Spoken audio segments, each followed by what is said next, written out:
The Crucible by Arthur Miller, narrated by Jonathan Waters. Act 1. An Overture.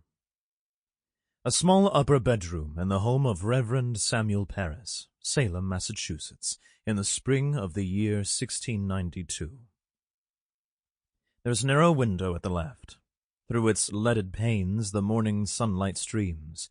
A candle still burns near the bed, which is at the right. A chest, a chair, and a small table are the other furnishings. At the back a door opens on the landing of the stairway to the ground floor. The room gives up an air of clean spareness. The roof rafters are exposed, and the wood colors are raw and unmellowed. As the curtain rises, Reverend Parris is discovered kneeling beside the bed, evidently in prayer. His daughter, Betty Parris, aged 10, is lying on the bed, inert. At the time of these events, Parris is in his middle 40s. In history he cut a villainous path, and there is very little good to be said for him. He believed he was being persecuted wherever he went, despite his best efforts to win people and God to his side. In meeting he felt insulted if someone rose to shut the door without first asking his permission.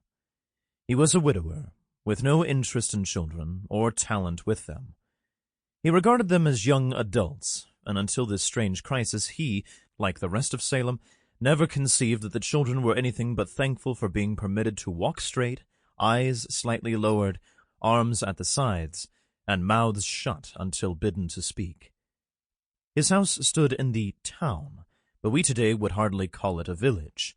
The meeting house was nearby, and from this point outward, toward the bay or inland, there were a few small-windowed, dark houses snuggling against the raw Massachusetts winter. Salem had been established hardly 40 years before. To the European world, the whole province was a barbaric frontier inhabited by a sect of fanatics who, nevertheless, were shipping out products of slowly increasing quantity and value. No one can really know what their lives were like. They had no novelists, and would not have permitted anyone to read a novel if one were handy. Their creed forbade anything resembling a theater or vain enjoyment. They did not celebrate Christmas, and a holiday from work meant only that they must concentrate even more upon prayer, which is not to say that nothing broke into this strict and somber way of life. When a new farmhouse was built, friends assembled to raise the roof, and there would be special foods cooked and probably some potent cider passed around. There was a good supply of ne'er-do-wells in Salem, who dallied at the shovel-board in Bridget Bishop's tavern. Probably more than the creed, hard work kept... Sample complete. Ready to continue?